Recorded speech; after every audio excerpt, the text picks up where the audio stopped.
अस्सलाम वालेकुम dear students, मैं हूं रजीउल्लाह और आप देख रहे हैं लर्न विद रजीउल्लाह यूट्यूब चैनल।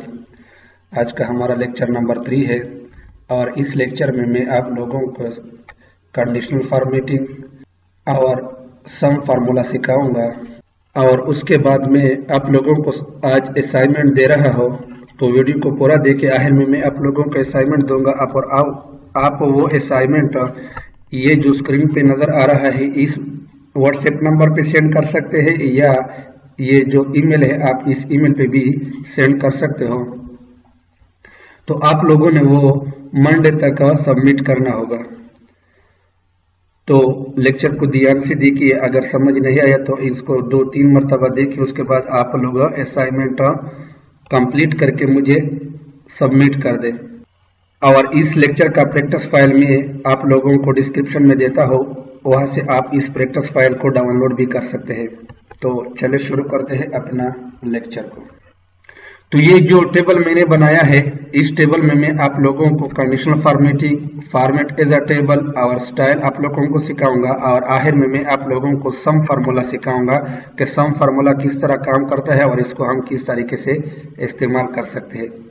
सबसे पहले कंडीशनल फॉर्मेटिंग होता क्या है? कंडीशनल फॉर्मेटिंग ये है कि आप अपनी सेल की फॉर्मेटिंग चेंज कर सकते हो, इसकी कलर, इसकी साइज और इसकी टेक्स्ट की कलर किसी एक कंडीशन के मुताबिक। अगर कंडीशन ट्रू हो तो उस सेल को आप जो मर्जी चाहे उस फॉर्मेटिंग में कर सकते हो। अगर वो कंडीशन फॉल्स हो उस सेल के लिए तो वो उस पे अप्लाई नहीं होगा। फॉर एग्जाम्पल ये जो शीट है मेरे पास, इसमें मैंने 5 स्टूडेंट्स के मार्क्स लिखे हैं, तो मैं इसमें चेक करता हूं कि किस किस का कौन सा पेपर फेल है। तो उसके लिए मैं इस पे कंडीशन फॉर्मेटिंग अप्लाई करता हूं, तो मुझे वो सेल जिसकी पेपर फेल है वो पेपर मुझे हाईलाइट हो जाएगा और मुझे नजर आ जाएगा फौरन के ये पेपर और इस स्टूडेंट्स का फेल है। तो उसके लिए मैं ये इसके सारे पेपर के मार्क्स जो है इस एरिया को मैं सेलेक्ट करता हूं। इसको सेलेक्ट करने के लिए आपने स्टार्ट पोजीशन पे आना होगा। जहां से आप सिलेक्शन करते हो वहां पे अपने माउस को लेके आना है, वहां से आपने लेफ्ट बटन दबा के उसको ड्रैग करना है। जितना मर्जी आप सेलेक्ट करना चाहते हो वहां तक आप ड्रैग करें, उसके बाद लेफ्ट बटन छोड़ दे तो ये सेलेक्ट हो जाएगा। अभी ये एरिया मैंने सेलेक्ट किया है, इस पे मैं कंडीशनल फॉर्मेटिंग अप्लाई करता हूं, तो उसके लिए ये ऑप्शन कंडीशनल फॉर्मेटिंग अप्लाई करना होगा। तो यहां पे मैं क्लिक करता हूं तो इसमें highlight cell rule, highlight cell rule पहले ऑप्शन जो है, इसके बाद ये साइड में एक और विंडो ओपन हो जाती है। तो यहाँ पे ये ग्रेटर देन में, ग्रेटर देन नहीं, यहाँ पे मैं लेस देन सेलेक्ट करता हूँ क्योंकि मैं इसमें फेल पेपर का निशानदेही करता हूँ, तो इसके लिए मैं लेस देन सेलेक्ट कर लूंगा। यहाँ पे मैं लिखता हूँ फॉर एग्जांपल पेपर 33 पे फेल होती है, तो मैं इसको लेस देन 33 करता हूँ और यहाँ से मैं ये हाईलाइट की कलर चेंज कर सकता हूँ। ठीक है, यहाँ से मैं फॉर एग्जांपल इसको फेल पेपर को रेड ही सही है इसका, इसमें मैं क्लिक करता हूं, उसके बाद में ओके करता हूं, तो वो पेपर जो जिसमें स्टूडेंट्स ने 33 से कम नंबर लिए हैं वो सारे हाईलाइट हो जाएंगे। देखिए ये सारे वो सेल हाईलाइट हो गए हैं जिसमें किसी स्टूडेंट्स ने 33 से कम मार्क्स लिए हैं। अभी देखिए मैं अगर इसके मार्क्स कम करता हूं तो ये भी फौरन हाईलाइट हो जाएगा। इसमें मैं फॉर एग्जांपल 32 लिखता हूं तो ये भी हाईलाइट हो गई। इसके बाद इसमें और भी मुख्तलिफ किस्म के आप वैल्यू हाईलाइट कर सकते हो। इसमें फॉर एग्जांपल मैं हाईलाइट करता हूं ग्रेटर देन।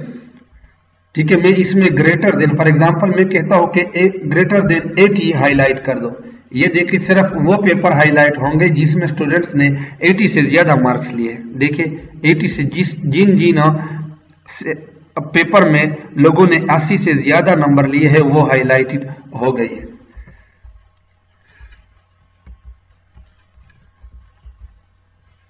इसके अलावा इसमें बहुत से ऑप्शन है, इसको आप खुद ट्राई कर ले। यहां से मैं फॉर एग्जांपल बिटवीन भी है, मैं बिटवीन सेलेक्ट करता हूं, हाईलाइट सेल रोल बिटवीन। मैं फॉर एग्जांपल लिखता हूं कि 60 और 70 के दरमियान 80 के दरमियान जो मार्क्स है वो हाईलाइट कर दे।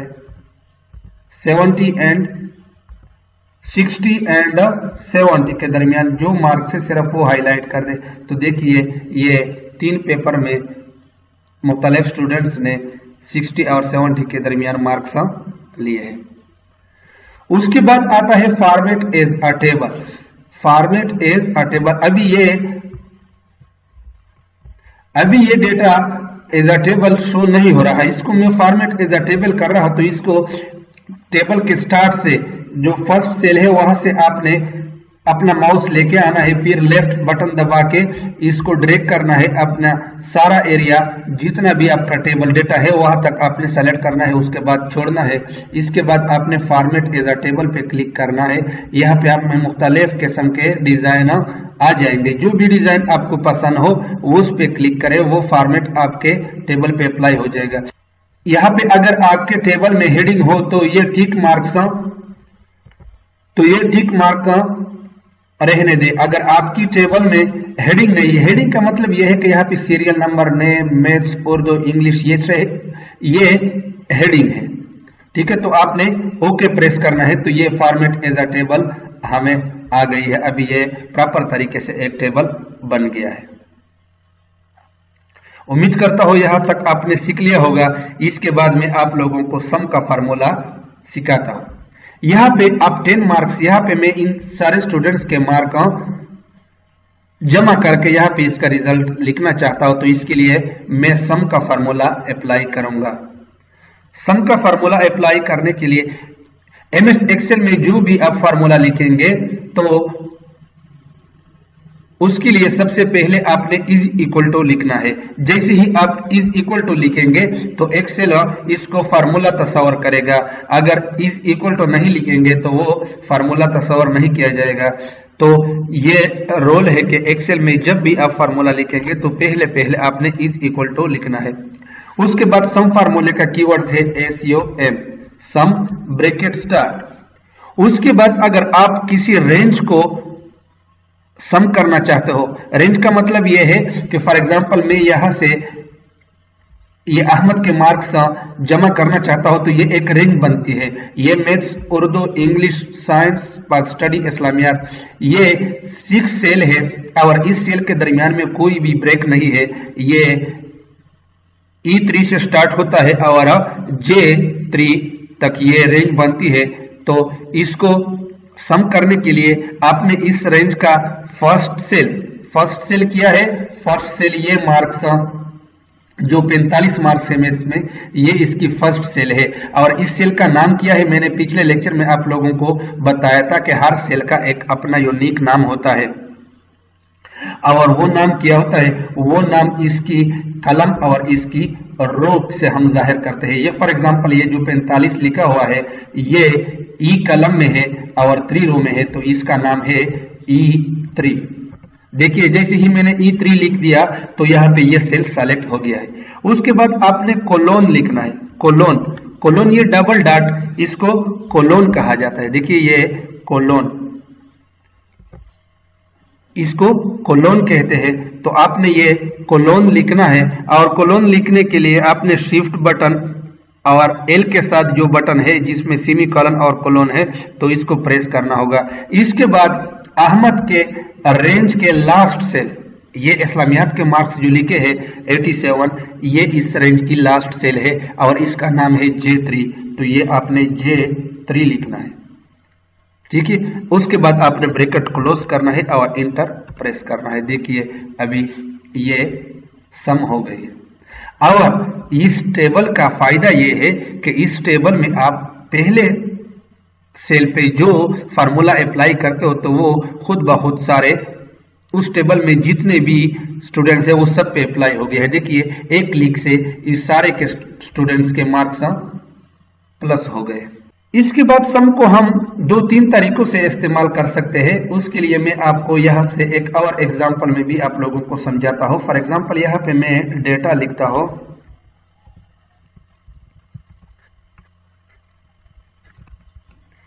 इसके बाद मैं आप लोगों को सम करना एक और तरीके से भी बताता हूं। तो इसके लिए मैं फॉर एग्जांपल ये एक मेरे पास रेंज है, लेकिन ये रेंज 2 कॉलम में है, ठीक है। तो इस रेंज का फर्स्ट सेल ये है और लास्ट सेल ये है, ठीक है। इसका ये सेल लास्ट नहीं है, इसका ये सेल फर्स्ट सेल है और ये सेल इसकी लास्ट सेल है। तो इसको मैं जमा करने के लिए is equal to SUM bracket start first cell ये जिसमें 2 लिखा हुआ है ये E9 है, E9 देखिए, उसके बाद कोलोन और ये जो 8 लिखा हुआ है ये F12 है। तो यहाँ पे मैं F12 लिखता हूँ। देखिए वो सारा रेंज सेलेक्ट हो गया है। उसके बाद मैं ब्रैकेट क्लोज करता हूँ और इंटर प्रेस करता हूँ। तो देखिए इसकी सम आ गई है। और इसका एक और तरीका ये भी है is equal to SUM bracket start. आप माउस के जरिए उस रेंज को सेलेक्ट कर ले। देखिए ये मैं माउस के जरिए सेलेक्ट कर लेता हूँ। ये देखिए फिर भी वही E9 और F12 इसने खुद लिख लिया, ठीक है। यह सबसे आसान तरीका है, आप माउस से भी इसको सेलेक्ट कर सकते हो। उसके बाद ब्रैकेट क्लोज एंटर, वही रिजल्ट आ गया है।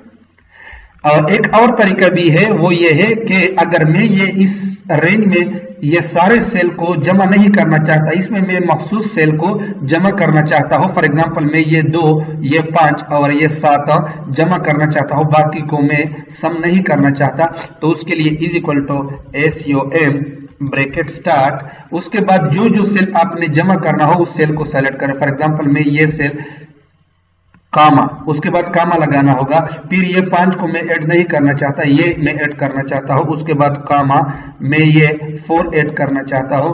उसके बाद कामा मैं ये 7 ऐड करना चाहता हूँ। मैं सिर्फ ये 4 सेल ऐड करना चाहता हूँ। तो इसको हर सेल के बाद आपने कामा लिखना है और उसके बाद ब्रैकेट क्लोज करना है, फिर इंटर प्रेस करें तो ये सम हो जाएगा। उम्मीद है आप लोगों ने सीख लिया होगा। अगर कोई भी क्वेश्चन हो तो आप लोग मुझे पर्सनल व्हाट्सएप नंबर पे भी कर सकते हो, या जो मैंने एक फेसबुक ग्रुप बनाया है तो वहाँ पे भी पोस्ट कर सकते हो, ताकि सब लोग उसको सीख ले। तो मैं आप लोगों को ज़रूर जवाब दूंगा। इस फाइल का लिंक मैं आप लोगों को डिस्क्रिप्शन में देता हूँ, तो वहाँ से आप डाउनलोड कर ले। ये आप लोगों का असाइनमेंट हो गया है। आपने इसमें ये जो पहला टेबल है इसमें आप लोगों ने हाईलाइट दो cell whose value is greater than 80, इसमें से आप वो सेल हाईलाइट कर ले जिसकी वैल्यू 80 से ज्यादा हो। इसके बाद आप स्क्रॉल डाउन कर ले। ये दूसरा भी मैंने वही टेबल कॉपी पेस्ट किया है। इसमें हाईलाइट्स दो cells whose value is less than 33, तो यहाँ में आपने वो सेल हाईलाइट करनी है जिसकी वैल्यू 33 से कम हो।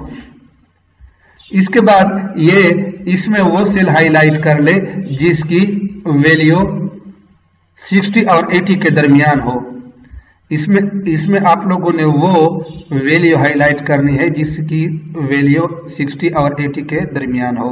और इस टेबल को आपने फॉर्मेट एज अ टेबल करना है और इसमें आप लोगों ने अब 10 मार्क्स कैलकुलेट करनी है सारे स्टूडेंट्स का यूजिंग सम फार्मूला को यूज करते हुए आपने इसकी टोटल अब 10 मार्क्स कैलकुलेट करनी है। ये आप लोगों का असाइनमेंट हो गया है, ठीक है। इसको आप लोगों ने सोमवार को रात 10 बजे तक आप लोगों ने सबमिट करना है। मेरे व्हाट्सएप नंबर पे या जो आपको स्क्रीन पे ईमेल दिख रहा है इसको आप सेंड कर सकते हो। आज तक के लिए इतना ही काफ़ी है। मिलते हैं नेक्स्ट लेक्चर के साथ, तब तक के लिए इजाज़त दीजिए। खुदा हाफिज़।